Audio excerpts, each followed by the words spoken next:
ઓલપાડના Kim railway ઓવરબ્રિજના નીચે લારી ગલ્લાઓનું દબાણ હટાવાયું. ઠેર ઠેર રોડ લારી ગલ્લા ધારકોએ દબાણ કરતા ટ્રાફિક જામની પરિસ્થિતિનું નિર્માણ થઈ રહ્યું છે.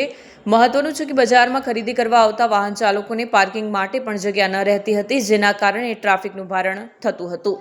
ત્યારે હવે સવાલ એ પણ થાય છે કે રોડની માર્જિનની અંદર આવતા માર્ગની બંને તરફ કરેલા પાકા બાંધકામનું દબાણ ક્યારે થશે.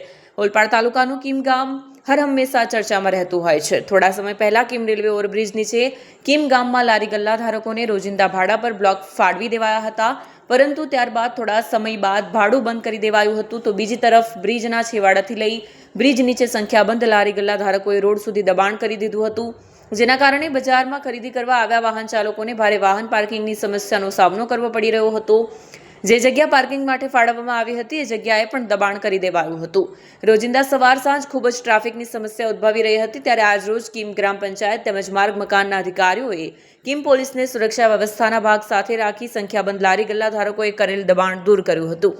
તો ઘણા લોકોએ સ્વૈચ્છિક દબાણ દૂર કર્યું હતું. તો બીજી તરફ લોકો સવાલ કરી રહ્યા હતા કે રોડ માર્જિનમાં આવતી જગ્યામાં રોડની બંને તરફ પૈસાદાર વ્યક્તિઓએ કરેલ પાકું બાંધકામ તેમજ પાકશેડ રોડ સુધી બાંધી દીધા છે.